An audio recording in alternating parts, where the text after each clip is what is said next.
Welcome tonight to our first module of our webinar series for removable dentistry.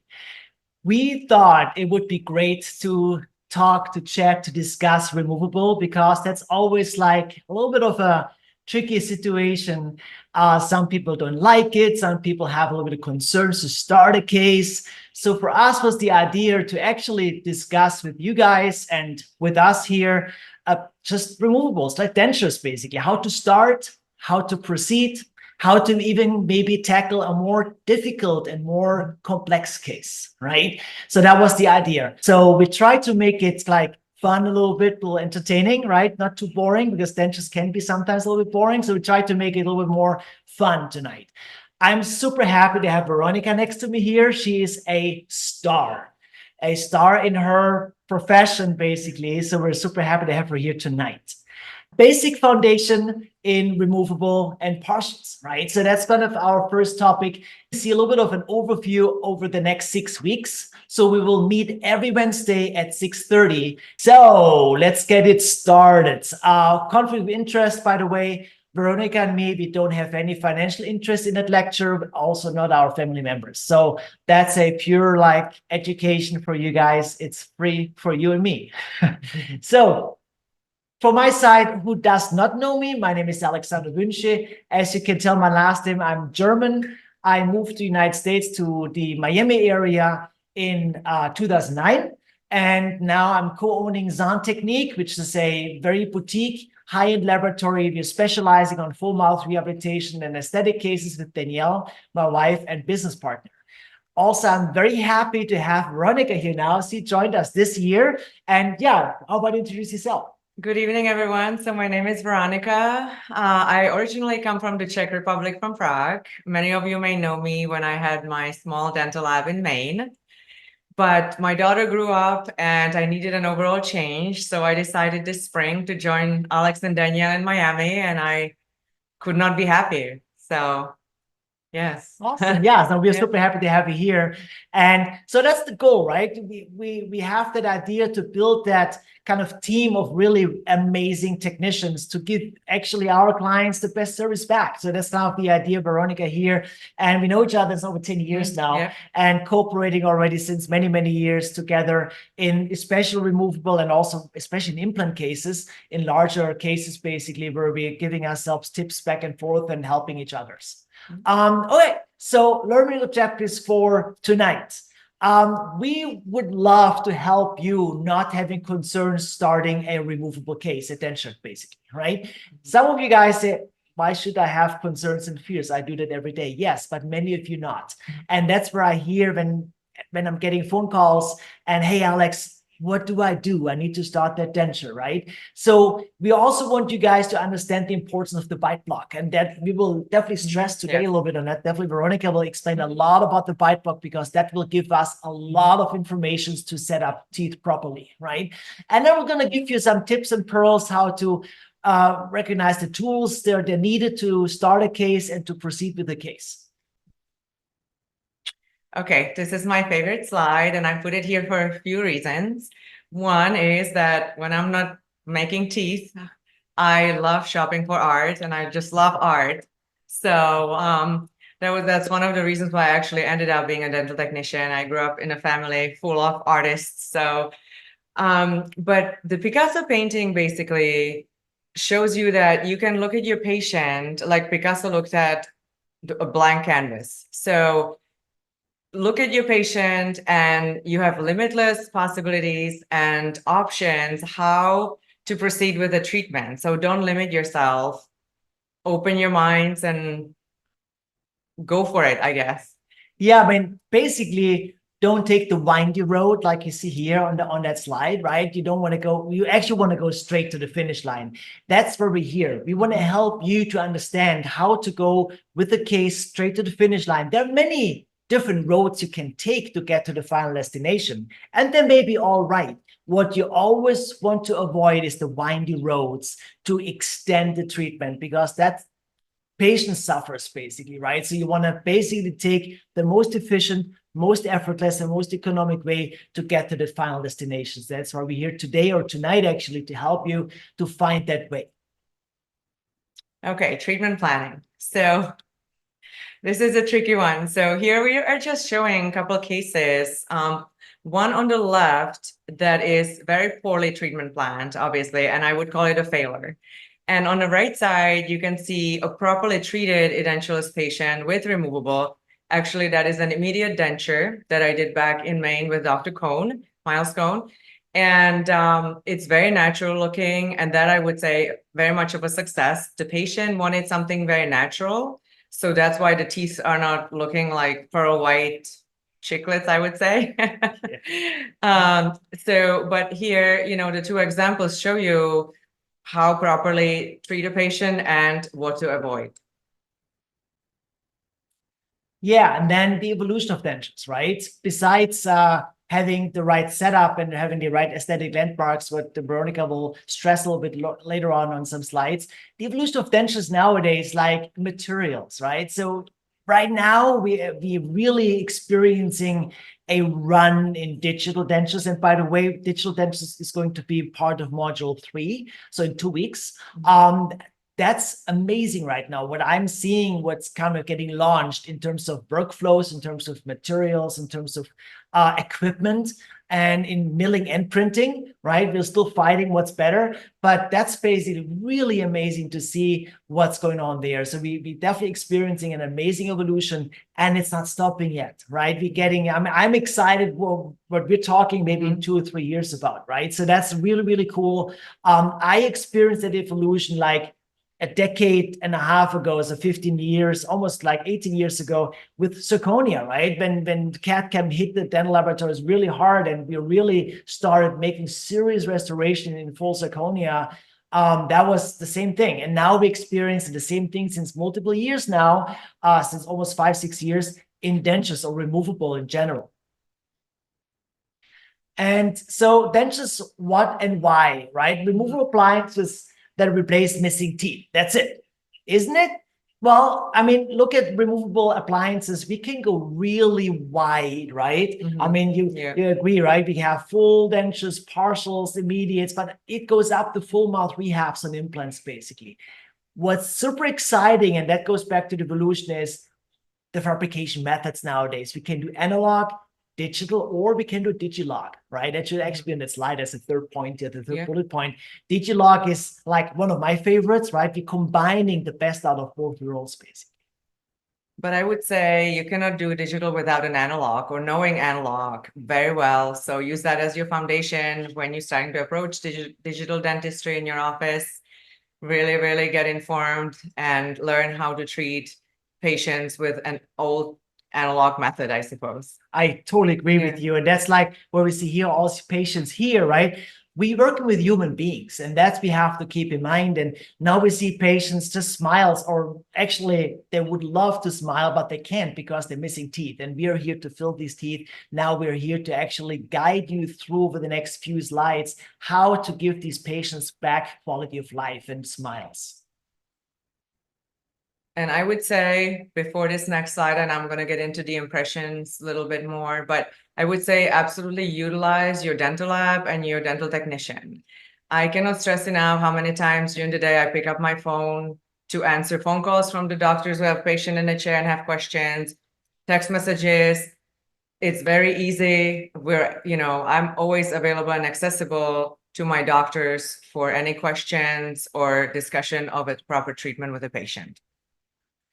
So the impression. So basically, this goes to the same as the saying, you cannot ever have a second chance for the first impression. So I would say this here. The first impression that you take on a patient and send it to the lab is extremely important. You want to capture as many landmarks as possible. This just shows a few, for example, the papilla, the buccal frenum. It's very important because, especially in removable, because that is your foundation for successfully creating a beautifully fitting denture. I think a lot of the problems that you're all facing out there is the landmarks are not being paid attention to, possibly by your lab, or something happened in a process, and you have a patient that comes in and is not wearing his dentures because he or she is sore. The denture is not fitting properly, it's not staying in the mouth, and it's all because of these landmarks that have been missed. Yeah, man, you see here, it's a very colorful picture of these landmarks. And I think what I want to add to that is you don't really have to take care for the landmarks physically. You just have to impress them correct, because we in the lab, we're taking care for these landmarks getting utilized the right way on the restoration.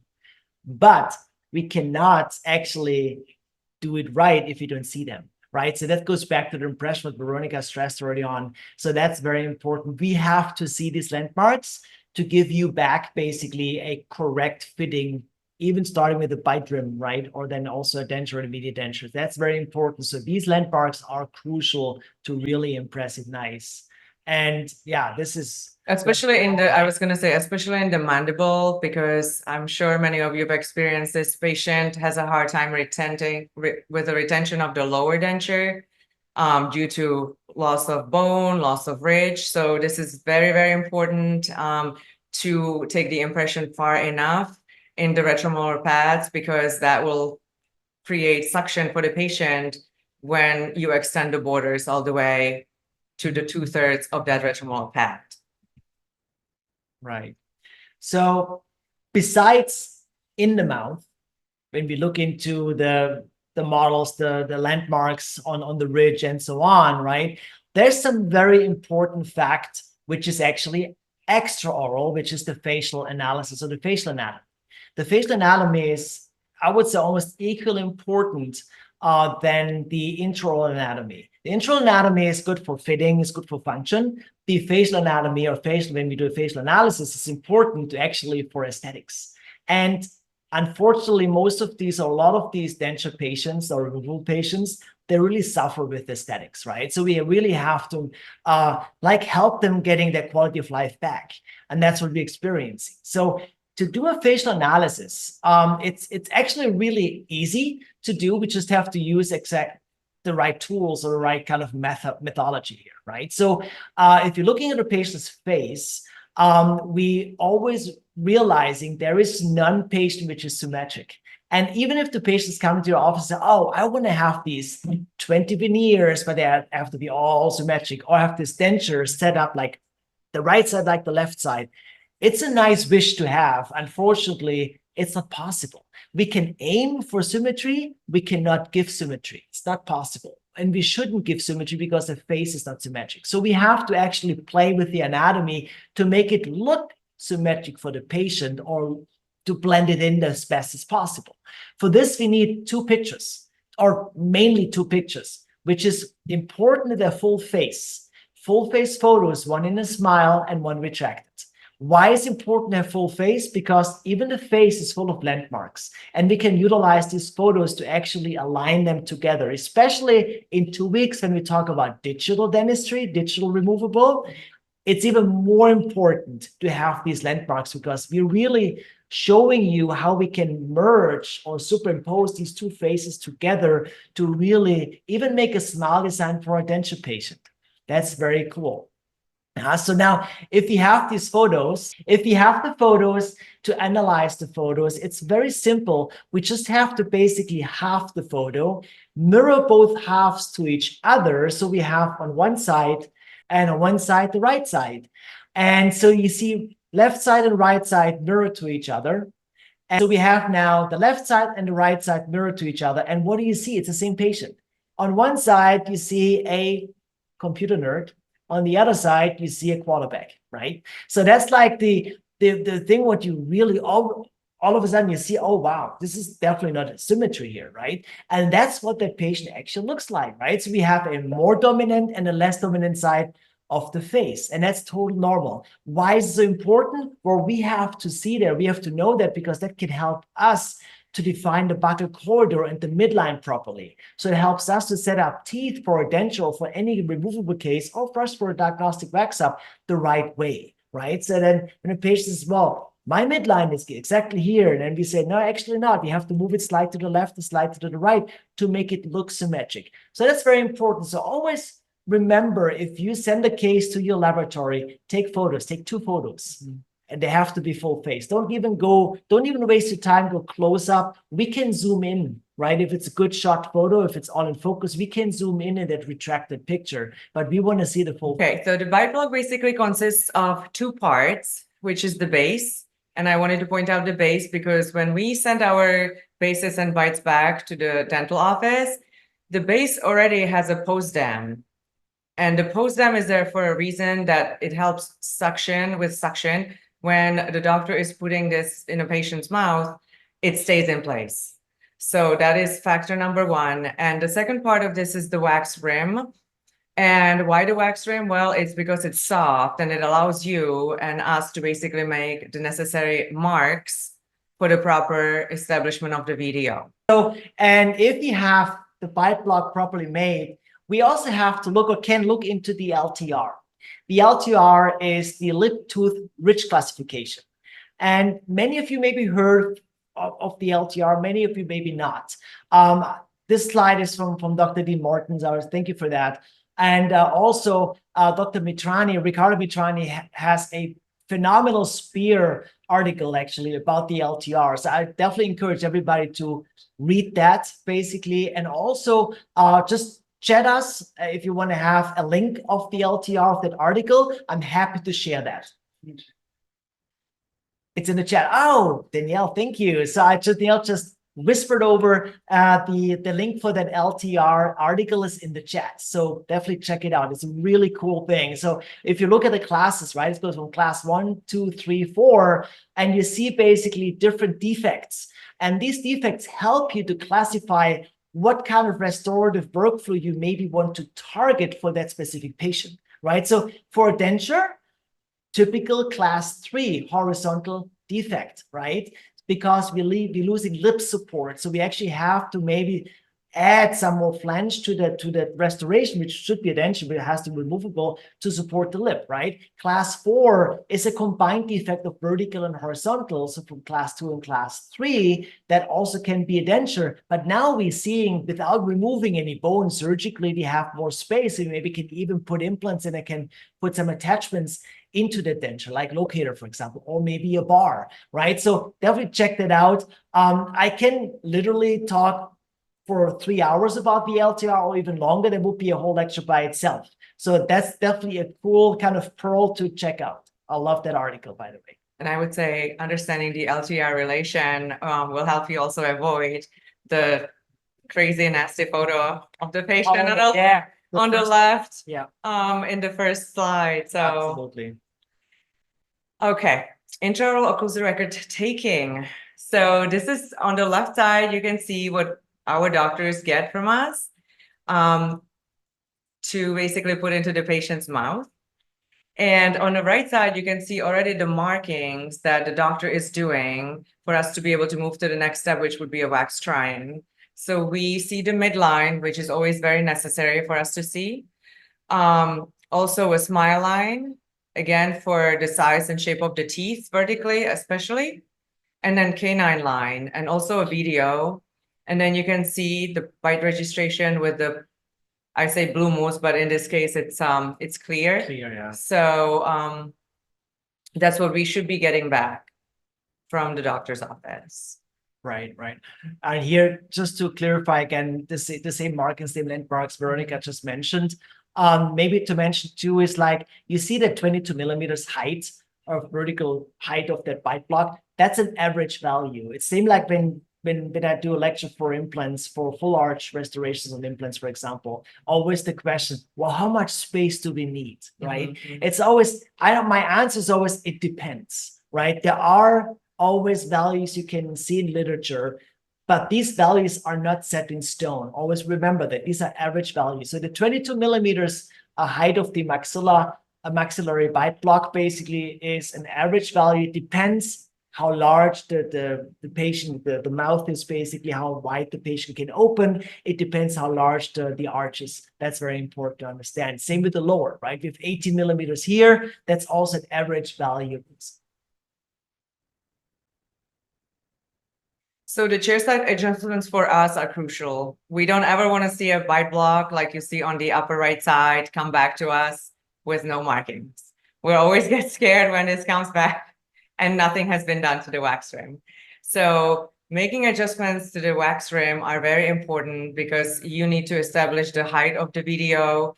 You need to be able to see incisally where we're going to be placing the teeth, proper lip support, and so forth.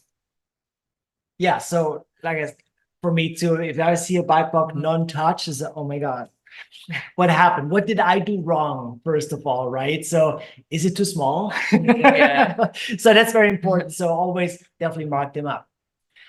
Here, a couple videos I want to say, actually, thank you to Dr. Roy. He was so nice and sent us the videos from his intro try-ins here. We will see 4 videos now. This is the try-in, the first try-in of a bite block, of a bite registration of a patient's mouth. And you can tell the bite block doesn't fit, right? So he has to try it, it doesn't hold. Why? Because it's too long, right? So the borders of the bite block of that base basically is too long. So the muscles of the patient is pushing that down so it doesn't hold in place. So feel free, take a burr and adjust it, right? Be rigid with it. This is a tool. A bite block is not a restorative finished product. It's a tool you utilize to actually adjust and make it fit. But the same adjustments that you can see here on the bite block yeah. base, you can do to your final denture as well. So again, properly fitting borders, relieving the landmarks is very important. Okay, here you can see that we're doing a light body wash impression. And then doctor is manipulating the patient's cheeks to get it properly fitted and get a good suction. Yeah, I mean, that's very important because that will basically what he does with that bite block is a border molding, right? So he's utilizing the bite block or the bite registration also almost like a custom tray, right? So when that comes back to the lab, what we do, we actually pour a model and we leave it on the model, we articulating with the opposing, and then we have 2-in-1, right? So we have actually custom tray and bite block in one, which works phenomenal and saves theoretically a full appointment. Exactly. So that's pretty cool. If you want to go straight to the finish line. So now you can see Dr. Roy trimming basically the borders and the wax rim as well to send it to us. Yeah, basically he trims the excess amount of material, which maybe is too bulky in the patient's cheeks or lips, to imitate the final shape of the denture, to make that patient comfortable and really say, well, I can rely on that. That fits good. And now you can also see that that bite block now it doesn't fall out anymore. Right? It fits perfectly in the patient's mouth. It has suction actually. And he's trimming even the wax, right? He's imitating now the facial buccal corridors where the teeth are situated. That's pretty cool too. You have to talk about the vanilla actually. Oh, This is yes, my favorite. So we use the vanilla bite blocks, not only because they smell good, they taste good like vanilla, but also because they resemble the color of patient's teeth in the mouth. So the patient can already imagine here, not ideally, but somewhat what she or she is going to look like with teeth in their mouth. Right. I love the vanilla, especially because I come in the morning to the lab and they're already melting vanilla wax. It smells like a vanilla coffee. It's amazing. I said, oh my God, I have to get some breakfast. It's really cool. So, and here we see the final bite. Yeah, so when everything is assembled nicely and everything is cut the right way, and then we do the final kind of check on the patient's smile, right? The patient can then also talk like 58, 68, and so on, and Mississippi, and we can then basically take a final bite. That's why we have these grooves, right?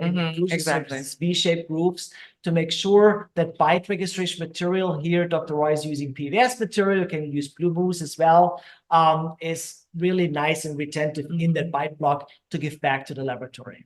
And also the vanilla bite blocks are really hard. So nothing is going to melt. Patient's not going to bite down and it's going to fall apart like some of the pink ones. So that's another reason why we switched to using these bite blocks. Yeah, that's definitely cool.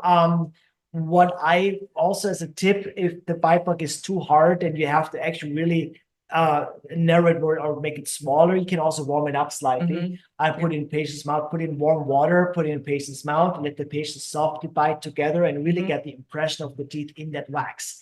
Then you actually don't even have to take a blue mousse bite when the teeth are impressed in the bite block. What I recommend always, take a second look at the bite block when you take it out before you send it back to the laboratory, if really everything is impressed nice. If we don't see impressions, we don't know how to put both arches together, right? That's one thing. Also, always, if you take a blue mousse bite, always try to resemble it together with the wax to make sure it goes together well and it makes sense. Imagine we didn't see the patient. Imagine we maybe just talked to you very briefly about that case at that point, right? But I'm getting all the records and have to put it together to be able to make a wax setup. So that's important to give, just double check if it makes sense for somebody who did not know the case yet to start working with the case.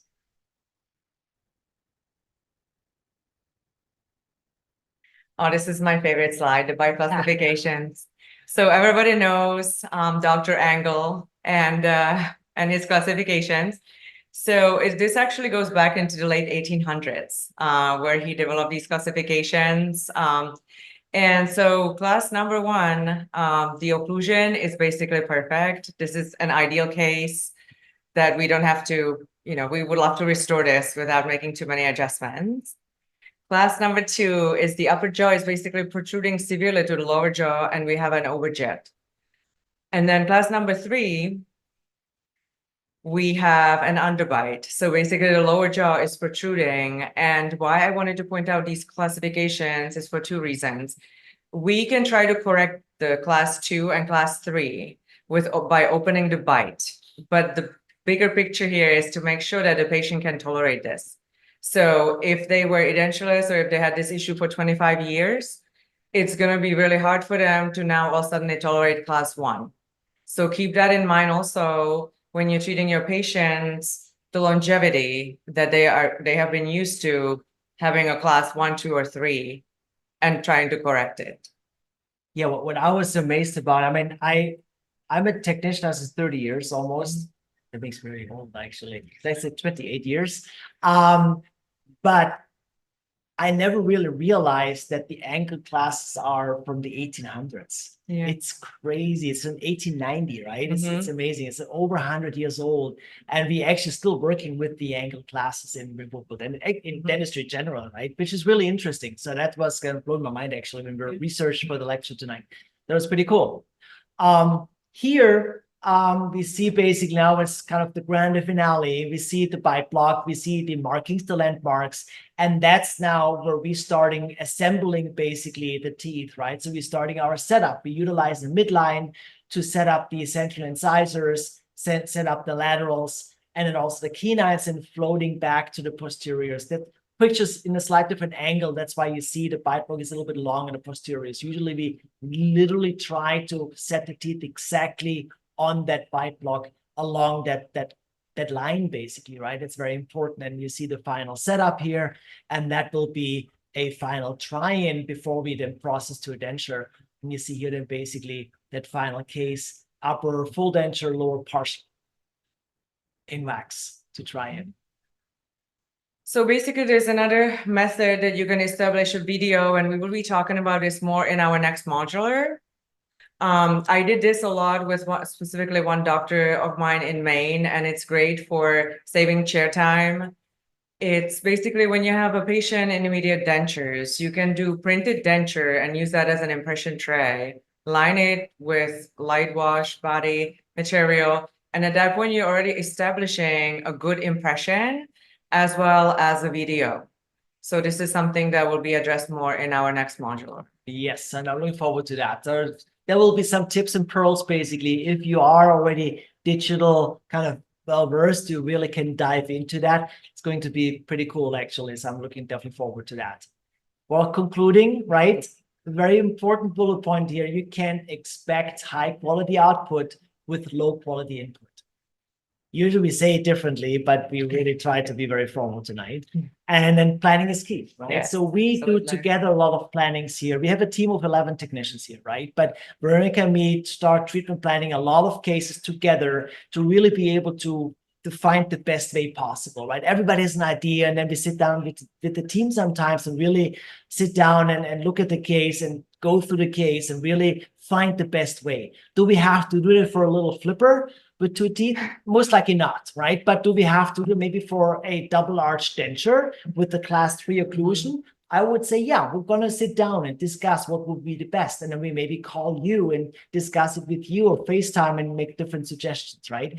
And one important thing is here too, there are always multiple ways for one outcome, for this, for the final outcome, right? But again, to the windy road at the beginning, we don't want to go the windy roads. We want to go ideally straightforward, right? Choose the ideal way to get to the final destination. Yeah. We are at the final stretch, the final destination stretch.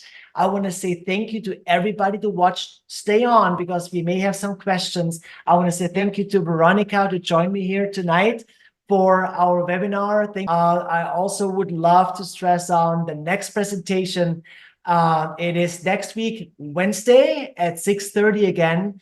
And we are talking about analog removable full dentures and partial dentures. So that's basically the next step, right? Today we talked about the first step, the foundation. Next week we talk about the next step, the setup, the try-in, aesthetic landmarks in the face. How do we establish the ideal incisal edge position? How do you establish ideal the lower arch, which is always difficult to really find the correct position for the lower incisors on dentures especially. Other than that, if there are no more questions, I want to say thank you to everybody, and I hope I see you guys next Wednesday. Thank you. Have a Thank good you. night. Good night.